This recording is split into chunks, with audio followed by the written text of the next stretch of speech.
We have explained the dua before the Fatiha, the dua in the ruku', dua after ruku', dua in the sujood, dua between the two sajda.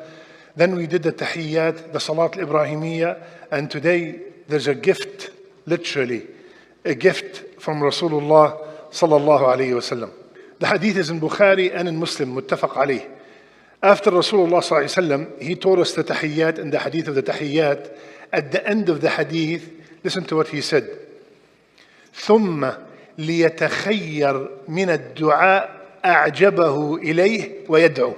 After you finish the tahiyyat, after you finish salat ala Rasulullah sallallahu alayhi wa sallam, many people, إنك حميد مجيد, السلام عليكم ورحمة الله, السلام عليكم ورحمة الله. Habibi, you are missing a great opportunity and you are missing the gift from Rasulullah sallallahu alayhi wa sallam, because at that time, and the hadith in Bukhari and Muslim, he said, the musalli, the person who's praying, when he finished إنك حميد مجيد, let her choose any dua she or he likes and make it.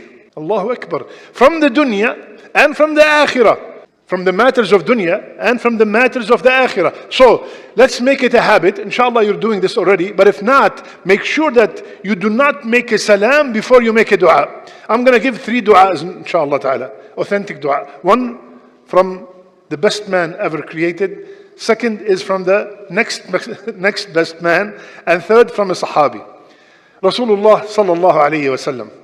He said that when you finish your salat, فَلْيَسْتَعِذْ, let everybody make isti'adah, ask Allah to protect them from 4 things. So Rasulullah sallallahu alayhi wa sallam used to say, Allahumma inni a'udhu bika min adhab jahannam wa min adhab al-qabr wa min fitnati al-mahya wal-mamat wa min sharri fitnati al-masih ad-dajjal. So Rasulullah sallallahu alayhi wa sallam used to seek refuge from the punishment of Jahannam, from the punishment of the grave, from the punishment or from the fitna of life and death. What does that mean? Fitnat al-hayat, the fitna of life is all the fitna. Yani, Ya Allah, protect me from being or from falling into the traps of my desires. Protect me from any doubts in my deen. Protect me from dalal. Protect me from anything. This is the fitna of the hayat. وَفِتْنَةِ الْمَمَاتِ, and protect me from the fitna on my deathbed. On my deathbed, the shaitan does not give up. This is the most time the shaitan wants to work so hard because he's about to lose you. He's about to lose that person and he's going to die on iman. So this is the most time he whispers. So every single salat, I'm asking Allah to protect me from that fitna when I'm about to die. And the last fitna, from the evil of the fitna of the Dajjal. Now, second dua, and wallahi every time I hear this dua, I feel like I did not understand my deen. Abu Bakr, who's Abu Bakr? Mubashshar bil Jannah, the father-in-law of Rasulullah sallallahu alaihi wasallam, the first Khalifa, declared by all scholars unanimously the best man after Rasulullah sallallahu alaihi wasallam.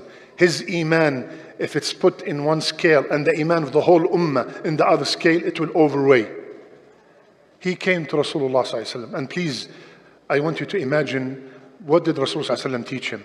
He said, Ya Rasulullah, teach me a dua to say in my salat. Who's asking? Abu Bakr. Asking who? Rasulullah sallallahu alaihi wasallam. So what did he tell him to say? Allahumma, Ya Abu Bakr, say, Allahumma inni zalamtu nafsi zulman kathira. ولا يغفر الذنوب إلا أنت فاغفر لي مغفرة من عندك وارحمني إنك أنت الغفور الرحيم. Allahu Akbar. If Abu Bakr has wronged himself ظلما كثيرا, and who's teaching him? Rasulullah sallallahu alaihi wasallam said, Ya Abu Bakr, say, I, Abu Bakr, wronged myself a lot. Yani if Mubashshar bil Jannah wronged himself a lot, what did this abd say? What do I say?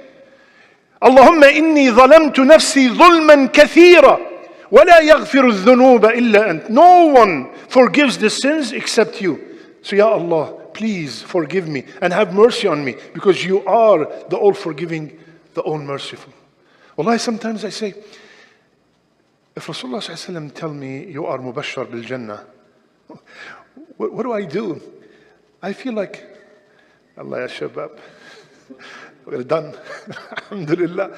No, with this bushara from Rasulullah sallallahu alaihi wasallam, yani guaranteed, he told him to say, I have wronged myself. Abu Bakr wronged himself, the one who gave half of his wealth, all his wealth to the deen, wronged himself. Third and last one, and maybe next week we'll give a couple more, because this is a very important time that many people ignore. They just say salam, and it's extremely important to make dua.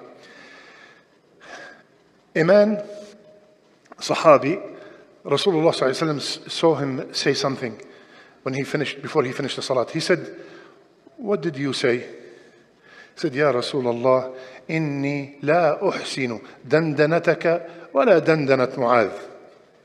Ya Rasulullah, I do not know the dandana, your dandana, and the dandana of Mu'adh. What does dandana mean? Dandana means when you hear something, but you do not understand what it means. Yani, Ya Rasulullah, this dua that you make and the dua that Mu'adh make, huge, long, very, eloquent. I am a simple man. I do not know how to say such beautiful words. But before I continue, why did he choose Mu'adh? He had something in his heart against Mu'adh, that Sahabi. Why? Mu'adh radiyallahu anhu used to pray with Rasulullah sallallahu alayhi wasallam the fard of Isha, and then he used to go to his qawm and pray with them Isha again, but with the intention of Sunnah, and they are praying Isha because they want him to lead them in Salat. So one time, Mu'adh came and led the people in the Salat. Allahu Akbar, Alif Lam Mim, not Surah Ibrahim that the Shaykh recited. He started with the Baqarah. He kept on going and going and going. So this man was sitting in the crowd and he was exhausted. So he left the Salat, he prayed alone and went. After he finished, they went to Mu'adh and told him, so and so left the Salat and prayed on his own. So Mu'adh said, Innahu munafiq. He is munafiq. This man was so furious. He went to Rasulullah sallallahu alaihi wasallam. Said, Ya Rasulullah, I come exhausted from work. And you could imagine, it's 105 degrees. And we are in and out of the air conditioning. We only stay outside for 2-3 minutes and we complain.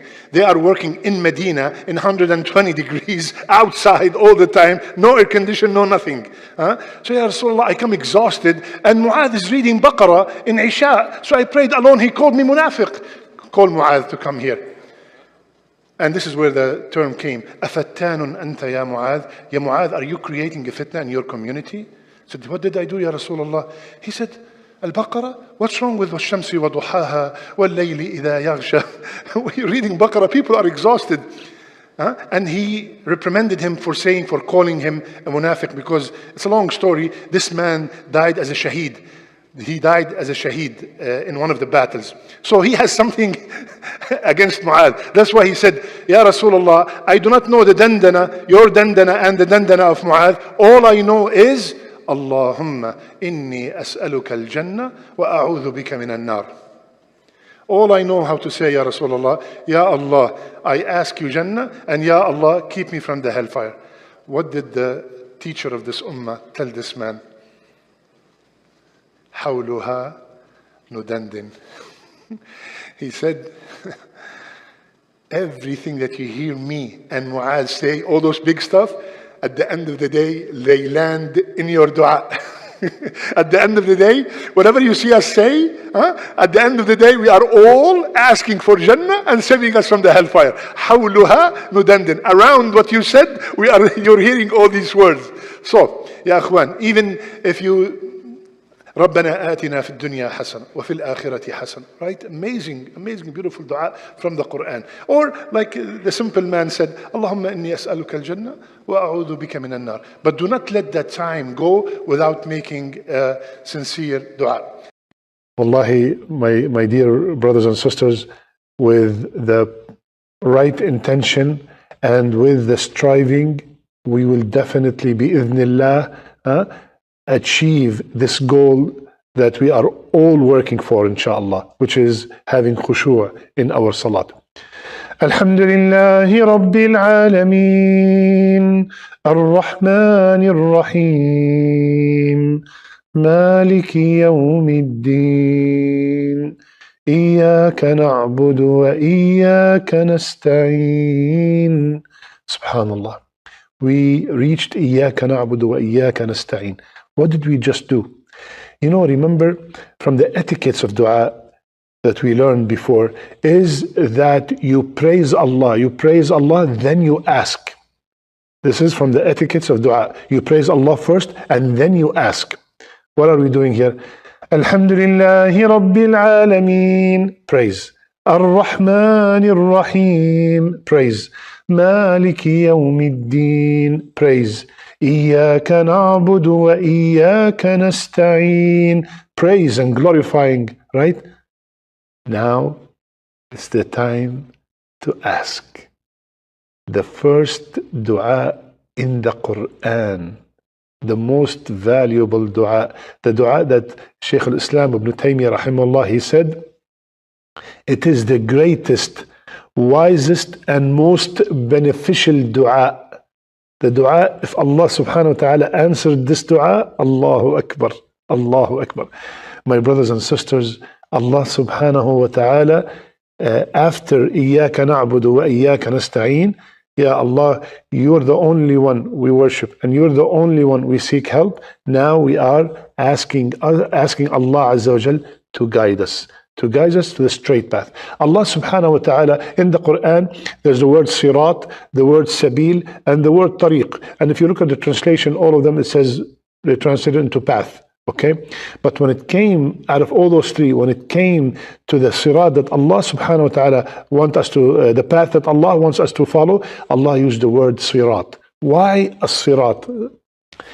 For a path to be called as-sirat, it has to have 5 characteristics. Number 1, it should be straight. In order to be called sirat, it has to be straight. Number 2, it must be easy to travel upon.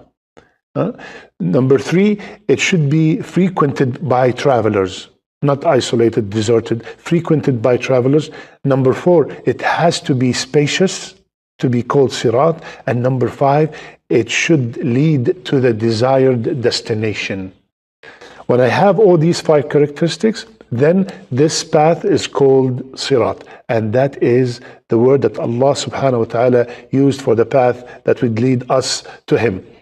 Now, let's look, because Rasulullah sallallahu alayhi wa sallam told us that as-sirat is al-Islam. He drew a line on the straight line on the ground and many other lines around it, and he said this straight line, as-sirat al-mustaqim, is al-Islam. Al-Islam. Now, let's take al-Islam and see, does these 5 characteristics apply to Islam?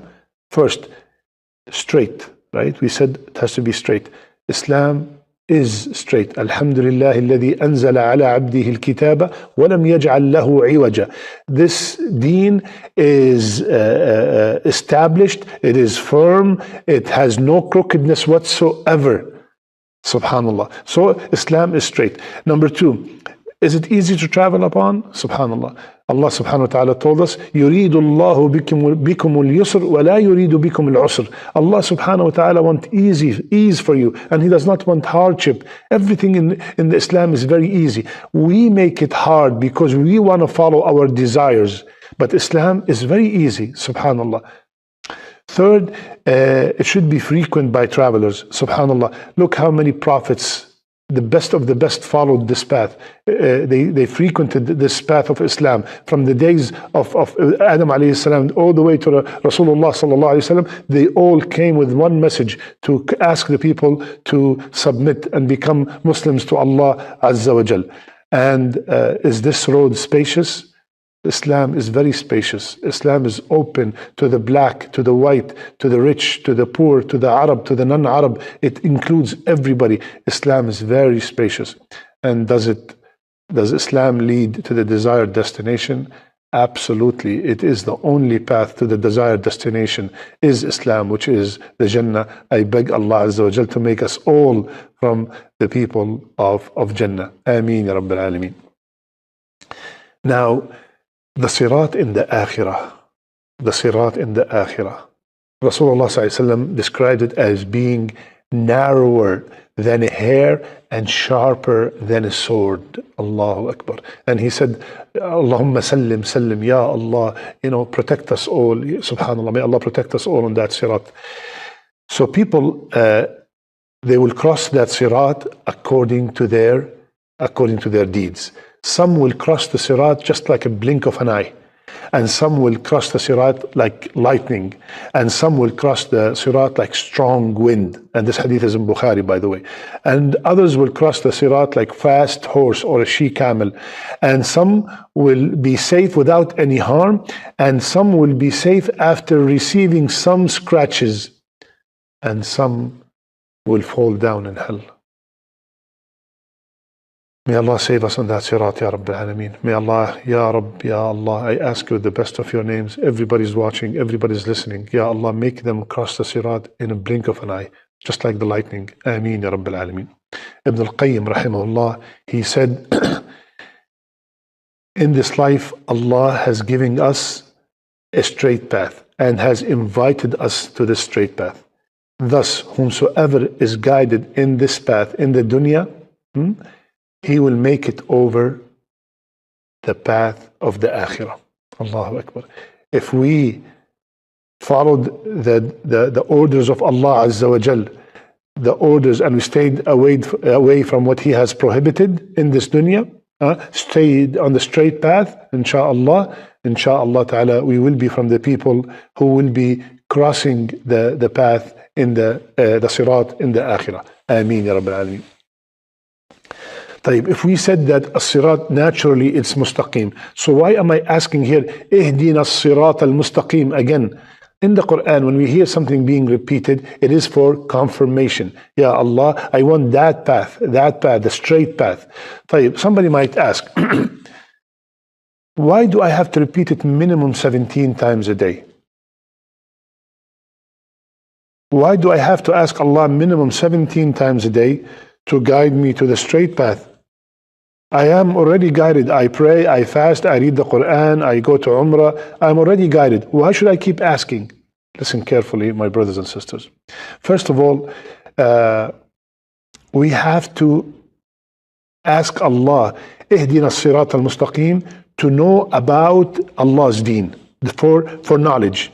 So first of all, I'm going to ask, Ya Allah, guide me to the straight path, to know about what He wants from me and what does He want me to stop doing. Okay? So first I'm asking, guide me to the straight path, so for the knowledge. Now, let's say Allah subhanahu wa ta'ala guided us and now we know. Second, after I know about the deen, Ya Allah, give me the ability to perform what I know. Like for example, let's take an example. I know that Salat al-Fajr is a must. Right? Ya Allah, let me guide me to know that this salat is a must and it is preferable for the man to pray it in Jama'ah. Now I know. Allah guided me to know. Now I'm asking Allah again, ihdina as-sirat al-mustaqim, Ya Allah. Now I know, give me the ability to perform that salat. Give me the ability. Maybe somebody knows, but they do not have the ability to do it for one reason or another. Okay. Even if I have the knowledge and I have the ability, I still need ihdina as-sirat al-mustaqim to have the desire. Like I know that Fajr in Jama'ah is good, and I know I have the ability, I am healthy, I have a car to go to the masjid. Ya Allah, give me the desire to perform that ibadah. Subhanallah. Even if I have, Allah subhanahu wa ta'ala gave me the knowledge and gave me the ability and gave me the desire, I still need ihdina as-sirat al-mustaqim. Ya Allah, make this amal sincerely for your sake. I need now the sincerity. Ya Allah. So every single human being needs ihdina as-sirat al-mustaqim. Even if I have the knowledge and I have the ability and I have the desire and I'm sincerely going to pray Fajr in Jama'ah for the sake of Allah Azza wa Jal, I still need ihdina as-sirat al-mustaqim because I ask Allah subhanahu wa ta'ala now to keep me performing this ibadah till the day I meet Him. Allahu Akbar. So that shows us that we all need Ihdina as-Sirat al-Mustaqim. All of us. So when we are saying it, Ya Allah, I just gave an example of salat, and that applies to every single ibadah. Ya Allah, guide me to know about the fasting and give me the ability to fast and the desire to fast and to sincerely fast for your sake. Ya Allah, give me, let me know about the charity and give me the ability to give charity. And many people have a lot of money, but they don't have the desire to spend. And Ya Allah, make it sincerely for your sake, that spending, not to show off. And Ya Allah, keep me doing that ibadah till the day I meet you. So we always need Ihdina as-Sirat al-Mustaqim. Always. Every single one of us need it. No matter how high or how low is your iman, we still always need Ihdina as-Sirat al-Mustaqim. And now I am standing in front of Allah Azza wa Jal, and I'm making this best dua. So why am I rushing? إياك نعبد وإياك نستعين اهدنا الصراط المستقيم صراط الذين أنعمت عليهم. My brother, my sister, you are making a request from the one that you love the most, from the one who's capable of doing anything. Slow down and ask with respect, ask with love, ask with desire that you really want it to be answered. Rasulullah sallallahu alayhi wa sallam told us, "Ud'u Allah wa antum muqinun bil ijaba." Ask Allah while you are certain that Allah will answer your dua. And this is the first dua in the Quran, the best dua. If Allah guided me, everything else will be easy. Can someone be increased in guidance? وَيَزِيدُ اللَّهُ الَّذِينَ اهْتَدَوْا هُدًى. In Surah Maryam, Allah subhanahu wa ta'ala, He said that He increases the people who are guided with more guidance. So that's why I repeat that every single day, minimum 17 times. اهدنا الصراط المستقيم. Ya Allah, please, I want you, when you get to that dua, to say it from the bottom of your heart. From the bottom of your heart, say it like you mean it. You really want to be guided, not just like to get it over with and yalla, assalamu alaikum, and no. You are asking Allah Azza wa Jal for guidance, and He is the only one that guide. طيب, what kind of path? اهدنا الصراط المستقيم. What kind of path we are asking for? صراط الذين أنعمت عليهم. I want that path, Ya Allah. I want that path, the path of the people that you have bestowed upon all your favors. Ya Allah, I do not want the path of the people that you have evoked your anger and of those who are astray. غير المغضوب عليهم ولا الضالين. And we will explain that tomorrow, inshaAllah ta'ala, that part of who are the people whom Allah subhanahu wa ta'ala an'am alayhim. Who are these people? I'm asking Allah to be on that same path. Who are they? And who are the maghdub alayhim and who are the dalleen? Inshallah ta'ala, that will be tomorrow. Now, the question is, why did we start from إِيَّاكَ نَعْبُدُ وَإِيَّاكَ نَسْتَعِينَ and إِهْدِنَا الصِّرَاطَ الْمُسْتَقِيمَ? All of a sudden we start speaking in the plural.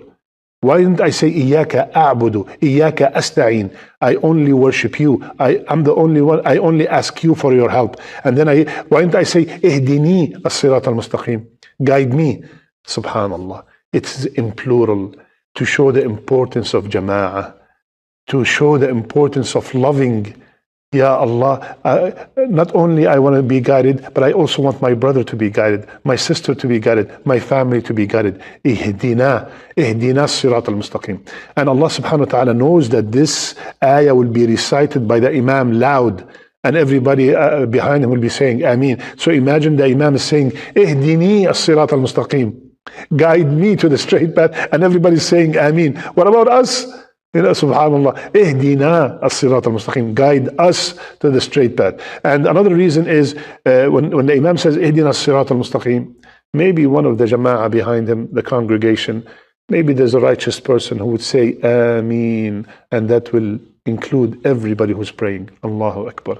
That's why it is in plural. Ihdina as-Sirat al-Mustaqim. Subhanallah. Now, my brothers and sisters, it's a very important point. We asked Allah Azza wa Jal to guide us to the straight path, right? Every day 17 times. then listen carefully, this is very important, then I have to do something about it, right? When I ask Allah, Ya Allah, cure me, Ya Shafi shfini, Ya Allah, right? I still have to go to the doctor. I still have to take the medicine. Ya Allah, bless me with a child. I still have to go get married. Right? So similarly, Ya Allah, guide me to the straight path. I have to take the steps. I have to go to the masajid. I have to attend the lectures. I have to go to the Jumu'ah. I have to increase my knowledge about the deen. I'm not saying guide me and I go to sleep. I don't say guide me and all 24 hours I'm busy with dunya. No. I have to take the steps. Just like I take the steps to be cured, I take the steps to be guided. Ihdina as-sirat al-mustaqim. Say it from the bottom of your heart, please, brothers. I want the way you make this dua in the salat to change from now on. Alhamdulillahi Rabbil Alameen, Ar-Rahmanir Rahim, Maliki Yawmiddin, Iyyaka na'budu wa iyyaka nasta'in, Ihdina as-sirata al-mustaqim. From the bottom of your heart, like you really mean it. So when you say Ameen, it comes, you're begging Allah Azza wa Jal to answer. I ask Allah Azza wa Jal to guide us to the straight path, to keep us on the straight path. And I ask Allah to guide our children on the straight path, and to keep them on the straight path, and keep them steadfast on this deen. I ask Allah to protect our parents, to fill our homes with love and mercy and tranquility, accept our fasting and our qiyam and our tahajjud, and answer all our dua. And may Allah Azza wa Jal save all our necks from the hellfire. My brothers and sisters, I love you for the sake of Allah. May Allah subhanahu wa ta'ala increase us in iman, and may Allah subhanahu wa ta'ala make us from the people who have khushu' in their salat. Wa sallallahu ala nabiyyina Muhammad wa ala alihi wa sahbihi ajma'in. Subhanaka Allahumma bihamdik. Nashhadu an la ilaha illa ant. Nastaghfiruka wa natubu ilayk. See you all tomorrow.